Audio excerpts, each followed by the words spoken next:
முதன்மை கல்வி அதிகாரியினுடைய உத்தரவில் தான் அவர் ஒப்புதலோடு தான் அவர் பள்ளிக்கூடத்தில் போய் நான் பேசினேன்ற தர்க்கத்தில். அப்போ என்னையே பேச அழைச்சிங்கன்னு கேட்குறாருல்ல. யார் அழைச்சது? யார் அழைச்சது? அது ஒன்று இருக்குது. முதன்மை கல்வி அதிகாரி அவருடைய ஒப்புதலோடு தான் வந்திருக்கேன்றது. நீங்கள் சம்மந்தமில்லாத 2 ஆசிரியர்களை பணியிட மாற்றி தூக்கி வேறு இடத்துல போடுறீங்களே ஒழிய, அந்த ஒப்புதல் அளித்த ஆசிரியர் யார்? அந்த அதிகாரி யார்? அவருடைய துறை எது? பள்ளி கல்வித்துறைக்கு தெரியாமல் இது நடந்துருச்சா? அரசு பள்ளியில் ஆன்மீகம் போதிக்க வேண்டிய இது என்ன இருக்குது? அதுக்கு நிறைய மடங்கள் இருக்குது, அதுக்கு ஆசிரமங்கள் இருக்குது, அங்கே போய் செய்யணும். திருக்குறளை தாண்டி இருக்கா? ஆன்மீகம்ங்கிறது என்ன? எல்லா உயிர்களையும் பேரன்பு கொண்டு நேசிப்பது. அது வாழ்க்கையே ஒரு வழிபாடு தான் என்ற நூலில் ஐயா இறையன்பு ரொம்ப தெளிவாக எழுதியிருக்காரு. அன்பு தான் அதன் வாசல், கருணை தான் அது வரவேற்பறை, ரொம்ப தெளிவாக எழுதுகிற. முக்தி தான் அதன் முற்றம்னு எழுதியிருக்காரு. அது அதாண்டா ஆன்மீகம்னா. ஆன்மீகம்னா எல்லா உயிர்களையும் நீ பேரன்பு கொண்டு நேசிப்பின்னா அதான் ஆன்மீகம். புல் பூண்டு பூச்சி வண்டு எல்லாத்தையும் நேசிக்கிறது. அது 2 வரியில் எங்கள் 1.25 அடியில் எங்கள் பாட்டனார் வள்ளுவ பெருமகனார் பிறப்போக்கும் எல்லா உயிருக்கும் சிறப்பு செய்தொழில் வேற்றுமையான்ட்டார். பகுத்துண்டு பல் உயிர்கள் ஓம்புக நூலோர் தொகுத்தவற்றிலெல்லாம் தலையிட்டார். இதை தாண்டி என்ன ஆன்மீகம் இருக்கு? திடீர்னு தேவையில்லாமல் சொல்றது. இதெல்லாம் அந்த புதிய கல்விக் கொள்கையில் வருது. இதுக்கு முன்னாடி ஆசிரியர் தினம் நடந்திருக்கா இல்லையா? சரி, நான் என்னுடைய ஆசிரியர்களை என் அறிவு கருவுகரையின் தாயாக தான் நான் பார்க்குறேன். நாங்கள் பெரிய மதிப்பு வச்சுருக்கோம். என்னை பெற்ற தாய் தந்தையர் இந்த உலகத்தை எனக்கு காட்டினாங்க. என் ஆசிரியர் பெருமக்கள் தான் இந்த உலகத்துக்கு என்னை காட்டினாங்க. இதுதான் சீமான், இதுதான் திருமால் செல்வன், இதுதான் கோகுல், இவர் வழக்கறிஞர், இவர் மருத்துவர் அப்படின்னு உலகத்துக்கு காட்டினது ஆசிரியர் பெருமக்கள் தான். என்னை பெற்ற தாய் 10 மாதம்தான் என்னை உயிர் கருவறையில் சுமந்தாள். ஆனால் ஆசிரியர் பெருமக்கள் 18-20 ஆண்டுகள் எங்களை அறிவு கருவறையில் வச்சு சுமந்தாங்கங்கிற புரிதல், தெளிவு, அந்த பார்வை எங்களுக்கு இருக்குது. ஆசிரியர் பெருமக்களை மனதுக்குள் வைத்து இதயத்துக்குள் வைத்து போற்றுவது, மதிப்பது, வணங்குவது வேறு. காலை கழுவுறது என்னது?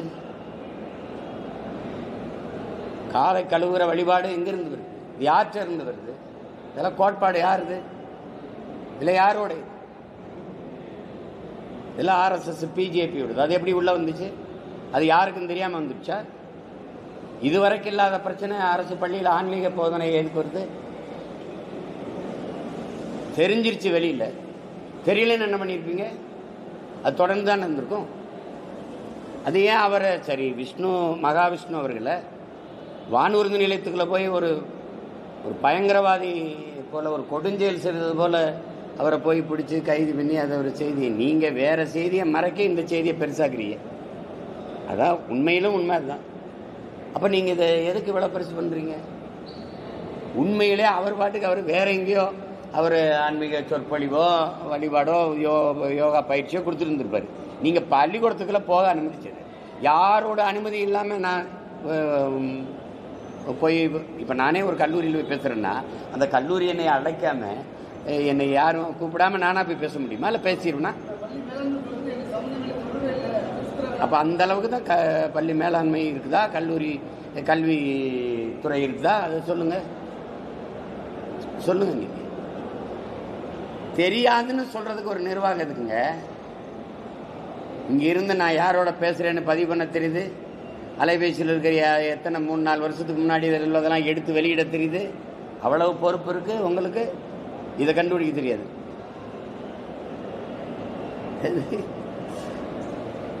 கொடுமை தான்.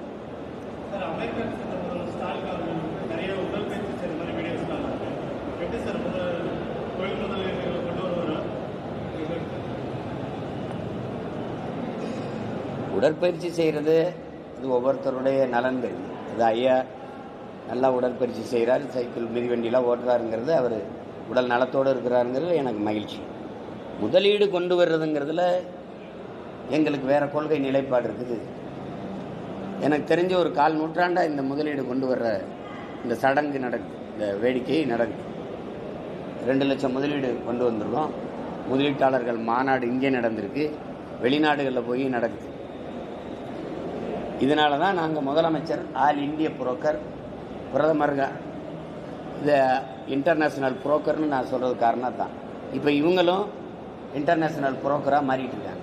எல்லா நாடுகளுக்கும் போய் எங்கள் நாட்டில் முதலீடு செய்யவாங்கன்னா இந்த நாட்டை கூறு போட்டு விற்கிறது தவிர இதில் வேறு என்ன நடக்குதுன்னு சொல்லி இவ்வளோ பேருக்கு வேலை கிடைக்கும். அந்த முதலாளி வரும்போது அவன் தொழில் தொடங்க இடம் எங்கேருந்து எடுத்து கொடுக்குது? ஆகாயத்தில் இல்லை. சரி, யாரோட இடம்? விளைநிலம் தானே. தொழிற்சாலை தொடங்கிட்டு அது வளர்ச்சி. சரி, தொழிற்சாலையில் எனக்கு என்ன கிடைக்கும்? வேலை கிடைக்கும். வேலைக்கு என்ன கிடைக்கும்? சம்பளம். சம்பளத்தை வச்சு என்ன செய்யலாம்? நல்லா சாப்பிடலாம். எதை சாப்பிடலாம்? அது எங்கிருந்து வரும்? எந்த தொழிற்சாலை உங்கள் அரிசி பருப்பு உற்பத்தி செய்யும், விளைய வைக்கும்? அது நிலத்துல தானே வரணும். அதை எடுத்துட்டு தொழிற்சாலைன்னா மனித உழைப்பு இங்கே மலிவாக கிடைக்குது. நிலத்தடி நீரை எவ்வளவு வேணாலும் எடுத்துக்கலாம். தடையற்ற மின்சாரம் கிடைக்குது. உற்பத்தி செய்த பொருளை விரைந்து எடுத்துகிட்டு போக 8 வழி 4 வழி சாலை இருக்குது. இது எல்லாம் கிடைக்குது. என் உழைப்பை சுரண்டி உற்பத்தியை பெருக்கி லாபத்தை எடுத்துகிட்டு போகிற முதலாளி வாழ்மா வளருவானா? சம்பளத்தை வாங்கி சாப்பிட்ற ஏன் நாடு வாழ்மா வளருமா? யாராவது சொல்லு.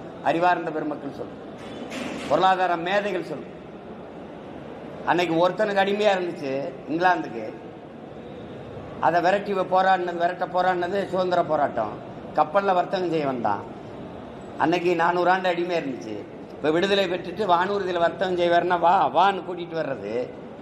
ஒரு நாட்டுக்கு அடிமையாக இருந்த நாட்டை உலக நாடுகளுக்கெல்லாம் அடிமையாக்குறத தவிர வேற என்ன இந்த கொள்கையில் இருக்குது? 900 கோடிக்கு நான் முதலீட்டாளர் ஈர்த்து புரிந்துணர்வு ஒப்பந்தம் போட்டிருக்கேன்னு கையெழுத்து போடுறேன்றார் முதல்வர். அந்த நேரத்தில் 908 கோடி அவங்களுடைய கட்சியில் இருக்க அமைச்சர் தண்டம் கட்டுறார். பெனால்ட்டி, ஒன்லி பெனால்ட்டி 908 கோடின்னா அப்போ பணம் எவ்வளவு இருக்கு? முதலீடு இங்கே இருக்கு. நீங்க ஏன் அமெரிக்கா போனீங்கன்னு கேட்குறேன். உங்ககிட்ட பதில் இருக்கா? இல்லை யார்கிட்ட இருக்கு? 10 லட்சம் கோடி முதலீடை கொண்டு வந்துட்டோம், 31 லட்சம் பேருக்கு வேலை கொடுத்துட்டோம்னு தொழில்துறை அமைச்சர் தம்பி டிஆர்பி ராஜா சொல்றாரு. அந்த கருத்தை முதல்வர்னு சொல்றாரு. நான் தகவல் அறிவு உரிமை சட்டத்தில் கேட்டிருக்கேன். வார நேரம் 2 பேர் மேலே வழக்கு போடுவேன். என்ன எதுக்கு போய் சொல்றீங்க? 10 லட்சம் கோடி வந்துருச்சா சொல்லுங்க. யாராவது சொல்லுங்க. 10 லட்சம் கோடி நாட்டுக்குள்ள வந்திருக்கு. எந்த பக்கம் வந்திருக்கு? எந்த பக்கம் வந்திருக்கு? அவ்வளவு கோடி முதலீடு வருது. 9 லட்சம் கோடி கடன் இருக்கு. எதுக்கு 3 ஆண்டுல 3 முறை மின் கட்டணம் உயருது? எதுக்கு உயருது? சொத்து வரியா உயருது. மின் கட்டணம் உயர்ந்தா மின் கட்டணம் தான் உயருதுன்னு இருப்பீங்களா? நெசவு, சிறு குறு தொழிற்சாலைகள் எல்லாம் பாதிக்கப்படுதுல. சொல்லுங்க. இப்ப நான் ஒரு மளிகை கடைக்கு போறேன். அவர் சொத்து வரி, வாடகைக்கு கடை எடுத்திருக்கிறாரு. அந்த வாடகை உயருது, மின் கட்டணம் உயருது. அத்தியாவசிய பொருள்ல தானே அந்த விலை ஏறுது. தக்காளி 20 ரூபான்னா 30 ரூபா காரணம் என்ன? அவர் வாடகை கட்டணும், அவர் மின் கட்டணம் கட்டணும். இதெல்லாம் உயரும் போது அத்தியாவசிய பொருள் போய் ஏறுது. இந்த அடிப்படையை யோசிக்கிறோமா இல்லையா? சும்மா முதலீடுன்னு வெளிநாடு சுற்றி பார்க்க போனேன், போயிட்டு வாங்க, யாரும் கேட்கல. அதுக்கு முதலீட்டை ஒரு காரணமா சொல்றீங்க? இதுவரைக்கும் இவங்க ஆட்சிக்கு வந்து எத்தனை முறை துபாயில இருந்து கொண்டு வந்த முதலீடு எத்தனை? வெள்ளை அறிக்கை. லண்டன்ல இருந்து வந்தது என்ன தம்பி? இன்னும் கோழி குண்டு அடிக்கிற பசங்க, பல்லாங்குழி விளையாடுற பசங்க, கிச்சு தாம்பாலாம் விளையாடுற பசங்கன்னே இந்த எல்லாரையும் நினைச்சுட்டு இருந்தா அப்படி தம்பி. உலகத்தை உள்ளங்கையில் வச்சு பார்த்துருக்காங்க தம்பி. அமெரிக்காவில் எப்படி இருக்கு அட்மினிஸ்ட்ரேஷன், எப்படி இருக்குது, ஆப்பிரிக்காவில் எப்படி இருக்குது, ஆஸ்திரேலியா ஜப்பானில் எப்படி இருக்குது, எல்லாத்தையும் பார்த்துருக்கோம். நீங்கள் இன்னும் வந்துட்டு எங்களை ஏதோ விளையாட்டு பசங்க மாதிரியே கதை இழந்துக்கிட்டு இருந்தா எப்படி? சரி, அவர் ஐயா அங்கே சைக்கிள் ஓட்டுறாரு, பிள்ளை இங்கே கார் ஓட்டுறாரு, நாங்கள் தெருவில் நின்று கொசு ஓட்டிக்கிட்டு இருக்கோம். சுகாதாரத்துறை அமைச்சர் அண்ணன் மா சுப்பிரமணியன் சொல்கிறாங்க, போன ஆண்டை விட இந்த ஆண்டு டெங்கு வந்து அதிகமாயிடுச்சு. அப்போ என்ன சொல்லுது? நல்ல வளர்ச்சி. போன ஆண்டுக்கு இந்த ஆண்டு டெங்கு வளர்ச்சியாக இருக்குல்ல. கொசு உற்பத்தியை கட்டுப்படுத்த உங்களோட திட்டம் இருக்கா? எங்கிருந்து உற்பத்தி ஆகுது? நீர் தேங்கி அழுக்காகுது. குப்பை எதனால குப்பையாகுது? அது பிளாஸ்டிக், நெகிழி. அதை ஏன் தடை செய்ய முடியல? ஏதோ நீங்க சரி, வேற ஏதாவது கேள்வி?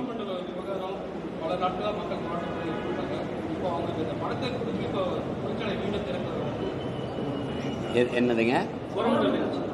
கம்பெனியை வந்து பார்த்தீங்கன்னா 100 நாட்கள் மேலே அந்த மக்கள் வந்து பாதிக்கப்பட்ட மக்கள் போராட்டத்தில் ஈடுபட்டாங்க. இதை நீங்கள் எப்படி பார்க்குறீங்க? நீங்கள் நான் பார்க்குறது இருக்கட்டும், நீங்கள் ஒரு பொதுமகனா ஒரு ஊடகவியலாளராக நீங்கள் எப்படி பார்க்குறீங்க? இப்போ எந்த மாநிலத்தில் இல்லாத அதிக நச்சாலைகள் நம்ம மாநிலத்தில் இருக்குங்கிறத நீங்கள் ஒத்துக்கணும். இந்த ஆலைகள் எல்லாம் நீங்கள் ஆழ்ந்து சிந்திச்சு பார்த்தீங்கன்னா எங்கே குரலற்ற மக்கள், அரசியல் அதிகார வலிமையற்ற மக்கள் இருக்கிறாங்களோ, குறிப்பாக கடலோர கிராம மக்கள் அப்படின்னா அதிகபட்சமாக மீனவ மக்கள், அவனுக்கென்று ஒன்றும் பெரிய ஒரு அரசியல் அதிகாரம் ஒன்றும் இல்லை. நீங்கள் கடலூர், எண்ணூர், இந்த என்னது நாகப்பட்டினம், இப்போ அதுக்கு அடுத்த தூத்துக்குடி, இந்த மாதிரி இடங்கள்ல எங்கெங்கே அங்கே எல்லாமே நச்சாலைகள் நிறுவப்பட்டிருக்கா இல்லை? நிறுவப்பட்டிருக்குல்ல. இந்த கல்பாக்கத்தை எடுத்துக்கிறீங்க, எல்லா இடங்களையும் நீங்கள் எண்ணூருக்கு போங்க, அனல் மின் நிலையத்தில் இருந்து வெளியாகிற உலர் சாம்பலை மட்டும் ஒரு தடவை பார்த்துவாங்க. என் தம்பிட்டு கேளுங்க, நாங்கள் இதுக்குன்னே போனோம். நீங்கள் ஊதா நிறத்தில் ஒரு நீல நிறத்தில் ஒரு சட்டை போட்டிருக்கீங்க இல்லையா, திரும்பி வாங்க, அது சாம்பல் நிறமாக மாறலைன்னா என்ன கேள்வி? நீங்கள் எங்களுக்கு வாழ்விடமே வைக்கலையே. தமிழ்நாட்டின் குப்பை மேடா நீங்கள் கடலூரை மாற்றிருக்கீங்க, இந்தியாவின் குப்பை மேடா தமிழ்நாட்டை மாற்றிருக்கீங்க. அதை தவிர வேற என்ன செஞ்சுருக்கீங்க? அந்த அமோனியா வாயு கசிவுக்கு அவ்வளோ பதட்டம் அடைஞ்சு மக்கள் போராடின போது அந்த போராட்டத்துக்கு மதிப்பளித்து ஒரு முதலாளி வாழ்க்கைக்கு ஒரு நாட்டின் குடிகளை சாக பழி கொடுக்கறது எப்படி நீங்கள் ஏற்கிறீங்க?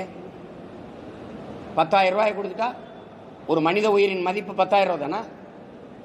கள்ளச்சாராயம் குடிச்சு செத்தா 10 லட்சம் வருது, அம்மோனியா வாயு கசிவு இருந்து செத்தா 10,000 தான் வருதா?